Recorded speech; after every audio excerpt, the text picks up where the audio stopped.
आता अक्षय शिंदे एन्काउंटर प्रकरणातली एक महत्त्वाची घडामोड। बदलापूर अत्याचार प्रकरणातला आरोपी असलेला अक्षय शिंदे याचं एन्काउंटर झालं आणि त्याच्या कुटुंबानं म्हटलंय अक्षय शिंदेच्या एन्काउंटरचा खटला त्यांना आता पुढे चालवायचा नाही।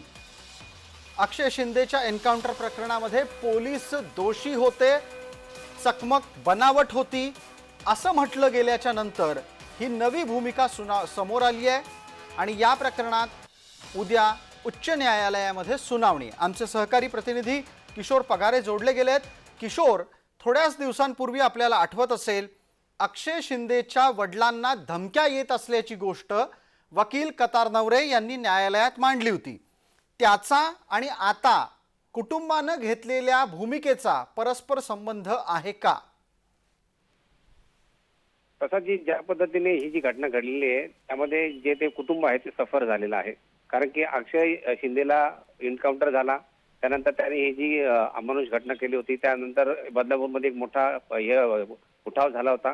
त्याचे आई वडील सतत हायकोर्टला जाणे, त्यानंतर ते हातावर पोट असल्यामुळे त्यांना आता त्या एरियातून, म्हणजे ज्या एरियात ते राहत होते तिथून सुद्धा नागरिकांनी, त्या जनतेने तिथून हाकलून दिलेलं आहे।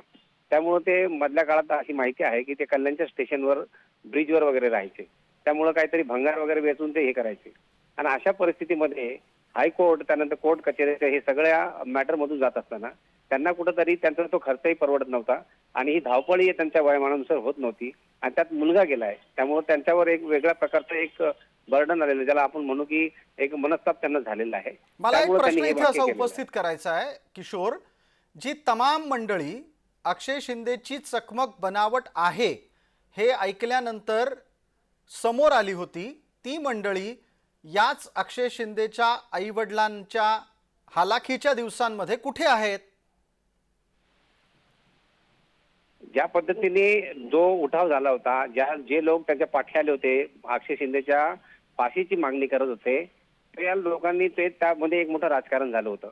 परंतु ज्या वेळेस त्याचा एन्काउंटर झाला त्यावेळेस काही बनाव करणारे किंवा त्याच काही लोकांनी असं सांगितलं की हा जो एन्काउंटर झालेला आहे तो बनाव आहे, किंवा तो समोरही आला की पोलिसांची जी चकमक होती ती पोलिसांनी घडून आणली होती आणि ज्या पद्धतीने पोलिसांवर दोषी झाला होता, त्यावेळेस अक्षय शिंदेची आई थोडीशी आनंदली होती की बाबा माझ्या मुलाला कुठेतरी न्याय मिळतोय। परंतु अक्षय शिंदे, हॅलो जी, धन्यवाद किशोर। वेळेच्या मर्यादेमध्ये आपल्याला थांबवावं लागतंय, माफ करा त्यासाठी।